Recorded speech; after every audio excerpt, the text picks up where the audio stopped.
Hi everyone, my name is Julie and today I'm going to be talking about my experiences and some tips and tricks about selling books, mostly online. I have been doing this for a couple of years now. I actually started in the winter of 2019 of trying to not just donate my books but sell them online through a couple of different places. So I guess I'm talking about my qualifications. I've sold through eBay, Pango Books, I've sold to independent booksellers. I tried Amazon and didn't get very far into the process because I didn't like it. And I also have some experience at my job selling and buying used textbooks. So this is a lot of aspects of my life.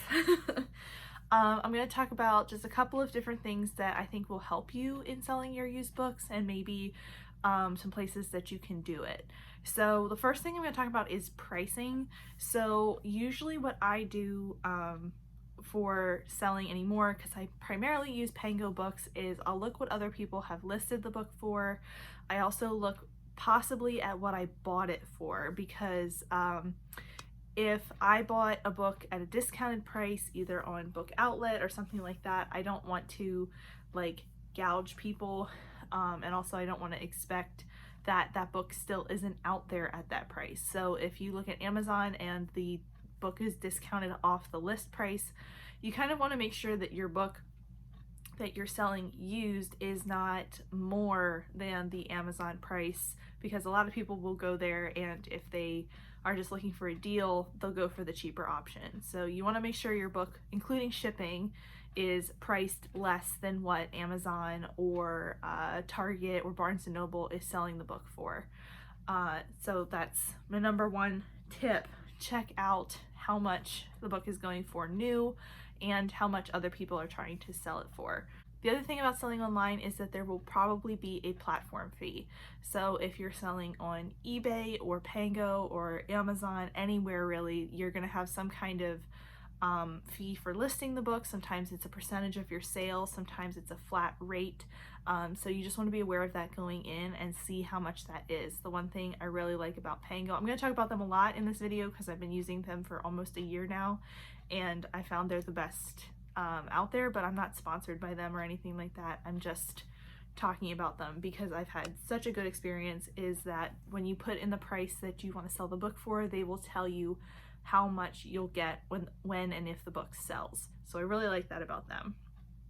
The next tip or trick or just basic idea is be as honest as possible in your description of your book. A lot of these platforms where you sell books will let your buyer rate you once they get the book, and you want to have good ratings so more people check out your book. You don't want to try to slip any damage or, you know, a good book or book and, you know, try to pass something off in better condition than it is. I kind of have qualifications that I've created over the years for, like, if it's new, like new, very good, good, whatever. Like, I kind of go down through them and have a kind of not a rubric or anything that complicated, just like some qualifications. Like if I bought the book new and I never read it, I'll list it as new. If I bought the book from somewhere like Book Outlet or something like that and it's still in new condition, it hasn't been read, I'll say like new. If I read it once but it's still in really good shape, I'll say it's very good. If I've read it once and the spine is cracked or there's a ding in the corner or I've, you know, dog-eared a page or something like that, I'll say good. So I have some just guidelines that I kind of go along, but you'll figure them out yourself as well. Like, you kind of have to figure out how you want to rate those things, but then a lot of times you can also list a description, and I try to give as much detail as possible. Like if there's a bent corner, if there's a creased spine, if there's a mark on the bottom, whatever, you want to list that just so people don't feel duped when they get the book, and if there's anything that they notice that you didn't add in. The descriptors are also important on eBay. Like if you can narrow down the categories and add as much into the title as possible about your book, it'll be caught by as many filters and as many search words as you put in. So you want to try to get all of that out there so you get more exposure. You can do this on Pango too with the hashtags. that they have. So the more description and information you put in, the more likely that somebody is going to get it in a search and they're going to find the book that you have listed. So I recommend that as well.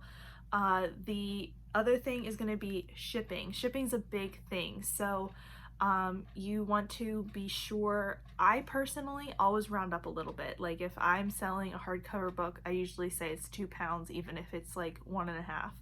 On eBay, you can be really specific about the weight. On Pango, you kind of get certain categories to list by, and they give you like a weight range.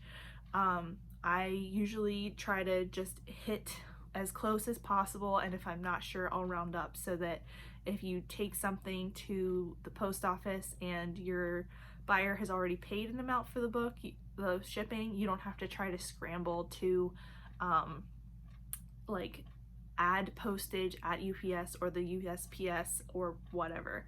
So you just want to try to get it into the right weight class or list exactly how much it weighs. Also with shipping, you want it to be as fast as possible. Like you want to get it to, if you created a prepaid label through any of these platforms, you want to get it to the post office as soon as possible.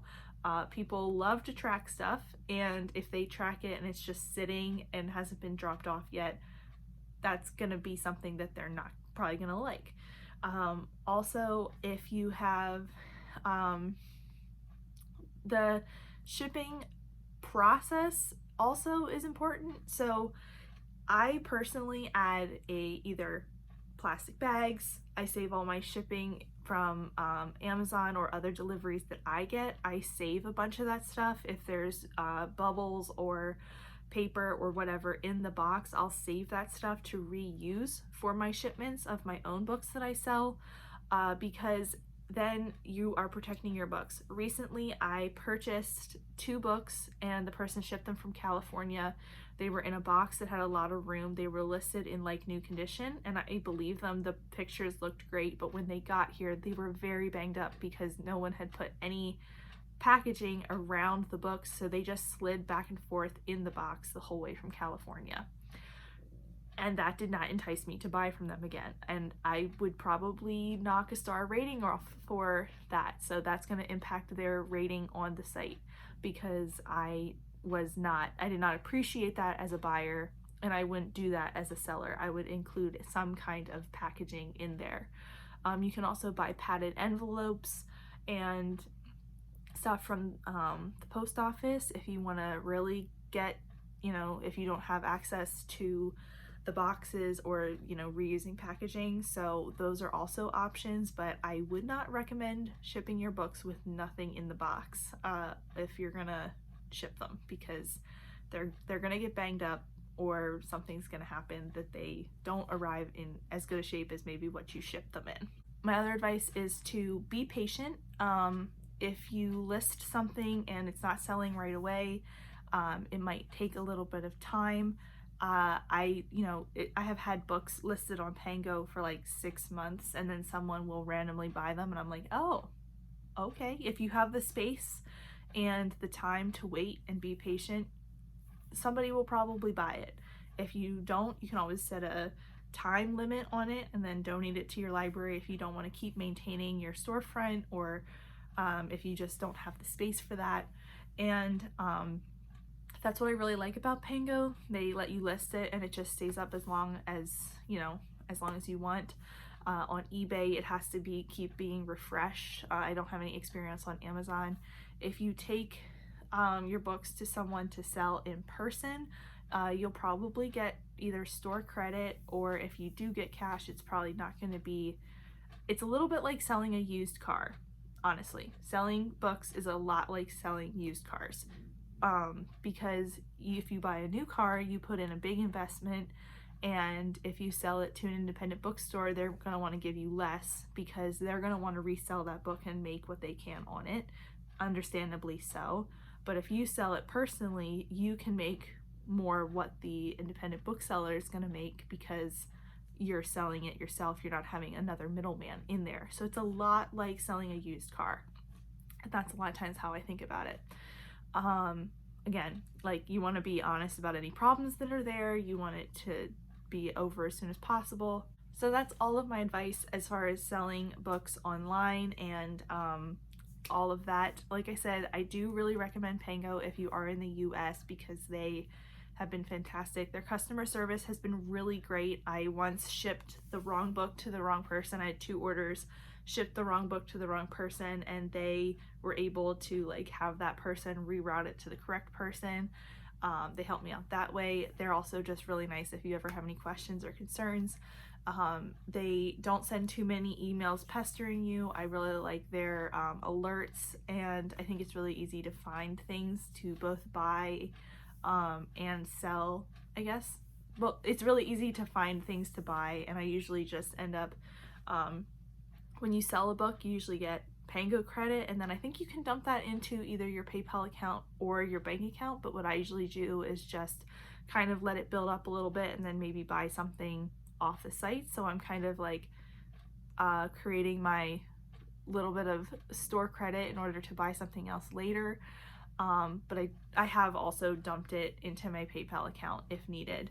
On Pango, you have ways to contact your buyer. If, for example, I don't go to the post office every day, and if I have something to drop off, sometimes I don't get there because of my work schedule and my post office isn't open very late. So I'll like message my buyer and say, hey, I'm not going to get this out till tomorrow. I'm sorry, thank you, whatever.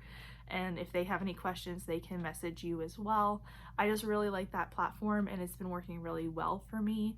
I mean, I think I sold something like 45 books on there this in 2021. I just counted recently, and it's just been a really good experience so far. And like I said, I have bought and sold on there.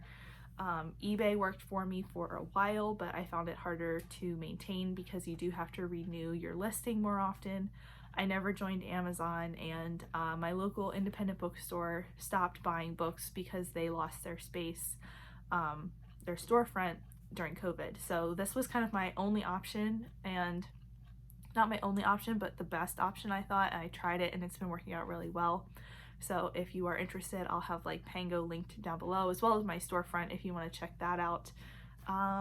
But that's everything that I have for you today. If you have any further questions, I'll try to answer things down below. But yeah, thank you so much for watching. If you want to see me again, go ahead and hit the subscribe button, and I will see you next time. Bye.